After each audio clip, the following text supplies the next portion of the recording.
Hola, mi nombre es Francisco Salazar Sperber, soy investigador del Instituto de Investigaciones Agropecuarias INA Remenhue, ubicado en Osorno, y hoy día voy a hablarles acerca de almacenamiento de purines de leche.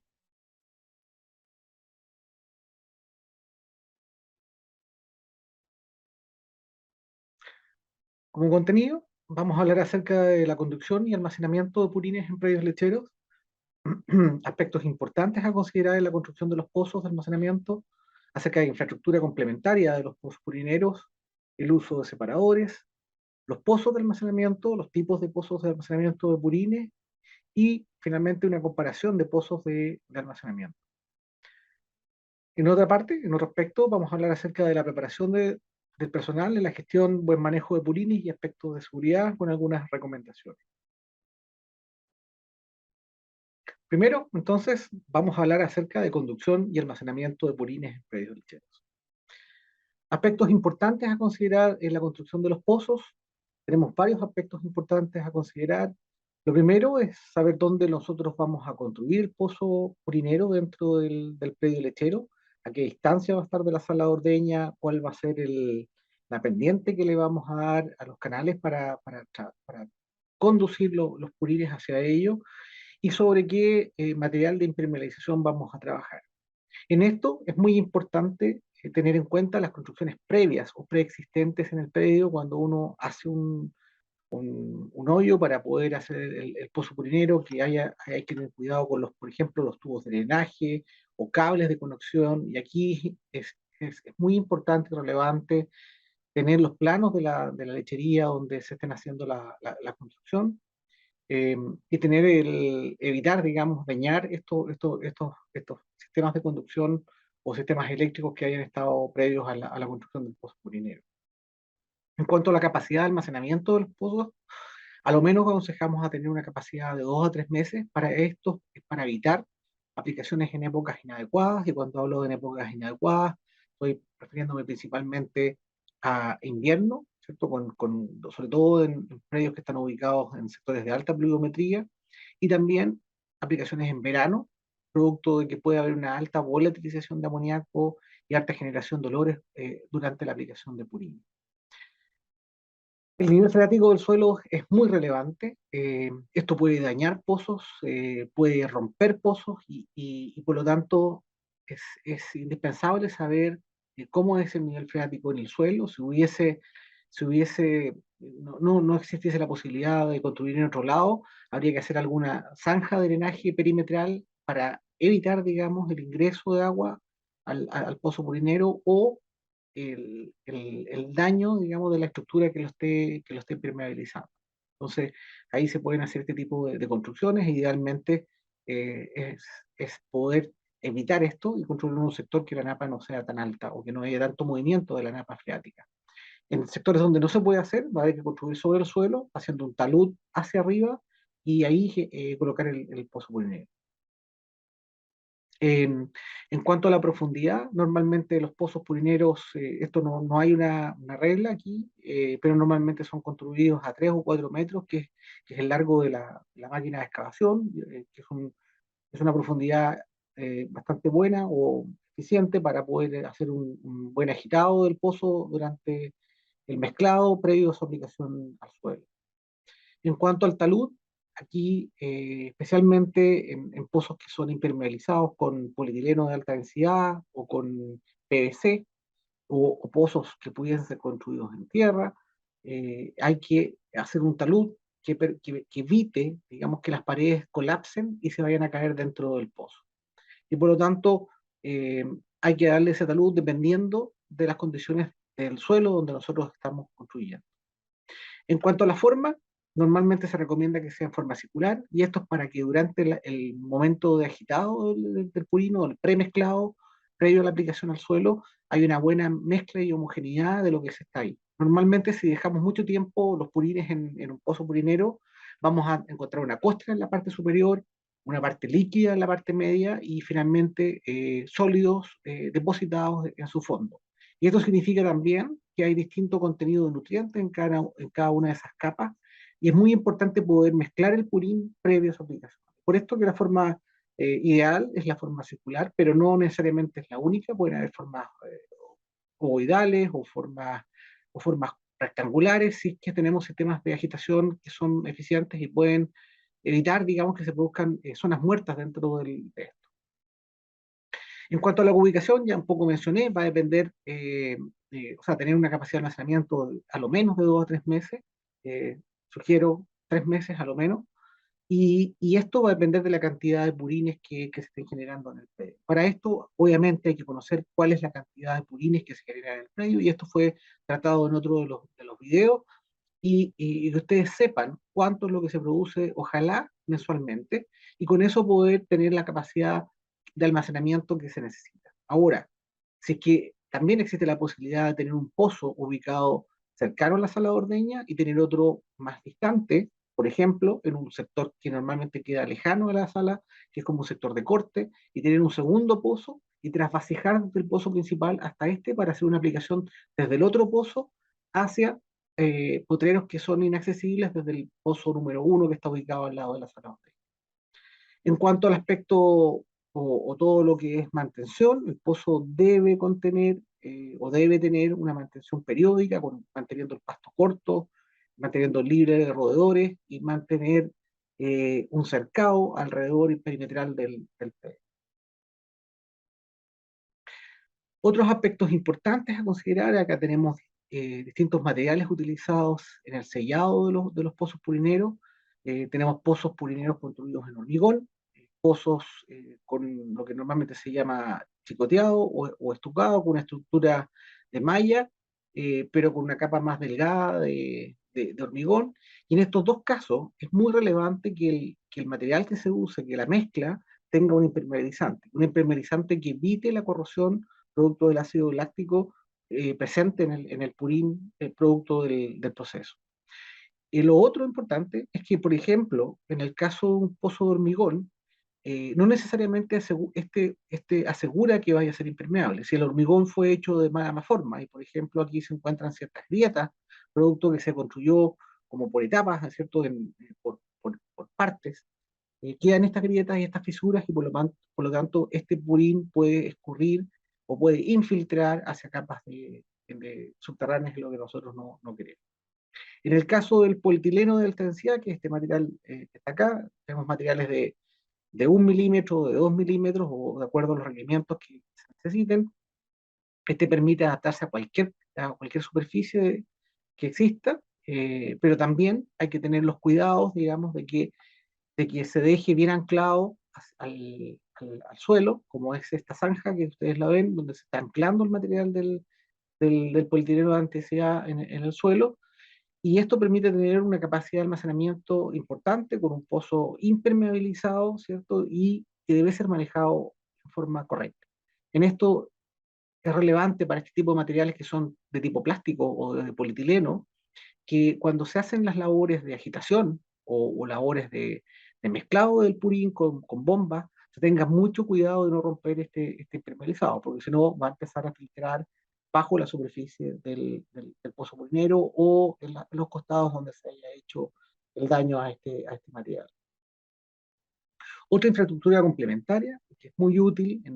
cuando uno tiene su sistema de manejo de purines,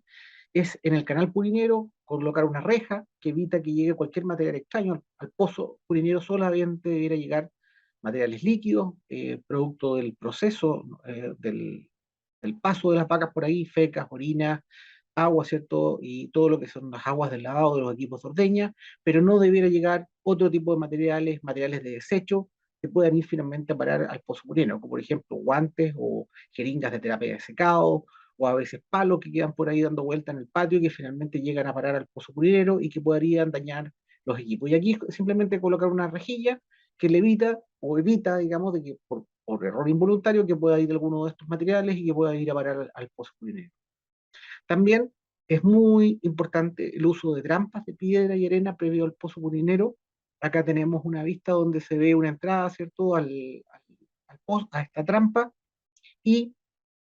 bajo este material, bajo esta superficie que se ve acá, hay 1 metro más o menos de profundidad, que puede ser construido en distintos tamaños, y un canal de salida que permite solamente que el líquido vaya allá. Y si cae cualquier material como arena o piedra, va a quedar depositado en el fondo y esto no va a llegar al pozo purinero. Esto tiene una doble ventaja porque por un lado, si es que nosotros empezamos a aplicar o a llegar con un canal directo al pozo purinero, lo que nos vamos a encontrar finalmente es que vamos a reducir su capacidad de almacenamiento, se nos va a empezar a sedimentar en el pozo todo lo que es arena y todo lo que son piedras, y también durante el proceso de aplicación pudiésemos estar dañando los equipos porque si tenemos arena en suspensión es muy abrasivo y esto va a estar dañando los equipos que nosotros estemos haciendo la aplicación. Este tipo de trampa permite, si tiene un ancho suficiente, poder entrar con una pala y poder sacar todo el material que está ahí. También se pueden hacer trampas más pequeñas para lecherías de menor tamaño, que pueden ser limpiadas a pala, pero el concepto que tiene que ir acá es que tienen que ser trampas que realmente sean funcionales, que permitan hacer una limpieza fácil de lo que está ahí, porque si no lo que va a pasar es que se va a llenar de arena y finalmente nadie la va a limpiar y eso va a terminar finalmente pasando todo el purín, o toda la arena, perdón, y la piedra hacia el pozo purinero. Existen distintos tipos también de separadores que hoy día están disponibles. eh, Relacionado con lo que hablábamos previamente, si nosotros separamos purines, lo que tenemos es una fracción sólida donde se concentran algunos nutrientes y en la fracción líquida se concentran otros. Por ejemplo, todo el fósforo normalmente está en la fracción más sólida y el nitrógeno y el potasio en la fracción más líquida. Entonces tenemos que saber si es que realmente vamos a querer separar, si queremos separar los purines por algún tipo de manejo que nosotros queramos hacer que nos facilita, digamos, el manejo dentro del predio, podríamos pensar en esta alternativa, pero si no, tendríamos que aplicar el purín crudo sin tener que hacer este uso de separadores. Acá en la parte superior tenemos un pozo que a la vez cumple, que es como un gran tamiz que permite el escurrido del líquido cuando hay gravedad hacia otro pozo donde se acumula toda la parte líquida y con eso se aplica con una bomba de aspersión o una bomba de irrigación y todo el sólido ha quedado contenido y este cada cierto tiempo puede colectarse y aplicarse al suelo. Acá tenemos un separador mucho más pequeño en otra lechería, ¿ya? Pero también aquí tenemos que ver el tema de cómo vamos a estar sacando el material que está quedando adentro, o separadores de malla, o separadores sin fin, o un pozo también con una rejilla, pero en este caso de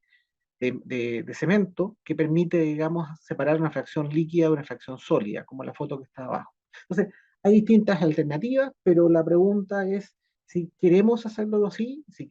cuál es el objetivo de poder separar. ¿Ya? Esto normalmente es para facilitar, por ejemplo, la disposición de todo el material sólido lejano, ¿cierto? Poder usar carros que permitan alejarnos del sector de la sala de ordeña y aplicar este material sólido en cultivo, por ejemplo. Yo les comentaba que tenemos distintos tipos de pozos, estos son materiales que hoy día están presentes en el país, la mayoría de ellos, que son tecnologías que están disponibles y que pueden ser utilizadas y que son ofrecidas por proveedores de servicio. Una primera opción es un pozo de tierra, lo cual es un pozo que lamentablemente, si bien hay procesos biológicos que permiten el sellado de estos pozos, también se producen desellados o resquebrajaduras en alguna época del año, sobre todo en el verano, y que por lo tanto no son seguros desde el punto de vista de contención de todo el público. Entonces, lo más recomendado es tener pozos impermeabilizados hoy día con distintos materiales, como pueden ser polietileno de alta densidad, el que está abajo de color negro, ¿cierto? O PVC, el de color blanco, o los que hablábamos de hormigón utilizando con una malla revestida, esto es el chicoteado o estucado, ¿cierto? Y finalmente, otra estructura es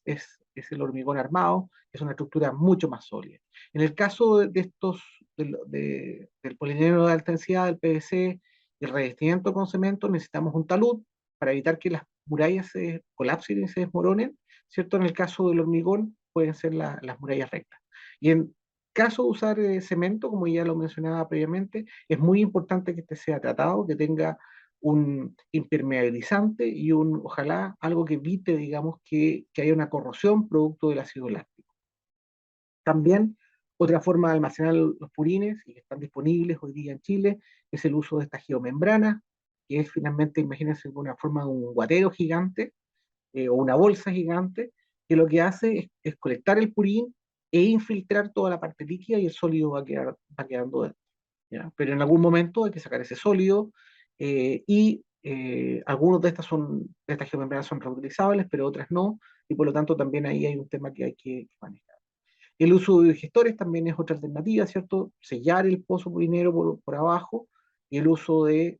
la capa superior para colectar el gas, que podría ser un sistema de almacenamiento y tratamiento de purines.